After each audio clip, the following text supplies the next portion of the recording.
ನಮಸ್ಕಾರ, ಅಶ್ವವೇಗ ನ್ಯೂಸ್ಗೆ ಸ್ವಾಗತ. ನಾನು ವಿಜಯಲಕ್ಷ್ಮಿ.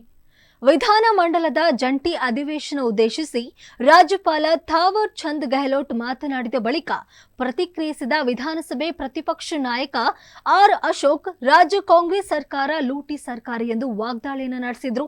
ರಾಜ್ಯಪಾಲರ ಭಾಷಣದಲ್ಲಿ ಸುಳ್ಳು ಮಾಹಿತಿ ಇದ್ದು, ಕಾಂಗ್ರೆಸ್ ಅಧಿಕಾರಕ್ಕೆ ಬಂದಾಗಿನಿಂದ ಈವರೆಗೂ ಯಾವುದೇ ಅಭಿವೃದ್ಧಿ ಮಾಡಿಲ್ಲ, ಜನರ ಹಣವನ್ನ ಕೊಳ್ಳೆ ಹೊಡೆಯುವುದೇ ಸರ್ಕಾರದ ಕೆಲಸ ಎಂದು ಟೀಕಿಸಿದ್ರು.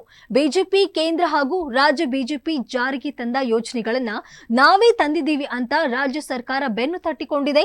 ಕೋಮುವಾದಕ್ಕೆ ಉತ್ತೇಜನ ನೀಡುವ ಇವರು ಒಬ್ಬ ನಿರುದ್ಯೋಗಿ ಯುವಕನಿಗೆ ₹1 ಕೂಡ ನೀಡಿಲ್ಲ. ಇನ್ನು ಬರ ಪರಿಸ್ಥಿತಿಗೆ 25,000 ಪರಿಹಾರ ನೀಡಬೇಕು ಅಂತ ಒತ್ತಾಯ ಮಾಡಿದ್ದೆವು. ಅದನ್ನು ಕೊಡುವುದು ಬಿಟ್ಟು ಕೇಂದ್ರದ ಮೇಲೆ ಗೂಬೆ ಕೂರಿಸುವ ಕೆಲಸ ಮಾಡಿದ್ದಾರೆ ಅಂತ ಆರ್ ಅಶೋಕ್ ಆಕ್ರೋಶವನ್ನ ವ್ಯಕ್ತಪಡಿಸಿದ್ರು. ಸರ್ವ ಜನಾಂಗ ಶಾಂತಿಯ ತೋಟ ಎಂಬ ಸಾಲುಗಳನ್ನ ಉಲ್ಲೇಖಿಸಿದ್ದಾರೆ. ಆದರೆ ಇಡೀ ಕರ್ನಾಟಕ ಉರಿಯುತ್ತಿದೆ, ಹಿಂದೂಗಳ ಮೇಲೆ ದೌರ್ಜನ್ಯ ಆಗ್ತಿದೆ, ಭಯೋತ್ಪಾದಕ ಚಟುವಟಿಕೆಗಳು ಜಾಸ್ತಿ ಆಗಿವೆ. ಇಷ್ಟೆಲ್ಲ ಆದರೂ ಶಾಂತಿ ಸುವ್ಯವಸ್ಥೆ ಕಾಪಾಡ್ತೀನಿ ಅಂತ ಬಾಯಿ ಮಾತಲ್ಲಿ ಹೇಳ್ತಾ ಇದ್ದಾರೆ. ಕನ್ನಡ ರಕ್ಷಣೆ ಮಾಡ್ತೀವಿ ಅಂತ ಹೇಳಿ ಕನ್ನಡ ಹೋರಾಟಗಾರರನ್ನ ಜೈಲಿಗೆ ಅಟ್ಟಿದ ದುಷ್ಟ ಸರ್ಕಾರ ಇವರದ್ದು. SC ST ಹಣ ಬೇರೆ ಯೋಜನೆಗಳಿಗೆ ಬಳಸಿ ಮೋಸ ಮಾಡ್ತಿದ್ದಾರೆ. ಕಾಂಗ್ರೆಸ್ 40% ಕಮಿಷನ್ ಸರ್ಕಾರ ಎಂಬುದಾಗಿ ಗುತ್ತಿಗೆದಾರರ ಅಧ್ಯಕ್ಷ ಕೆಂಪಣ್ಣ ಹೇಳಿದ್ದಾರೆ.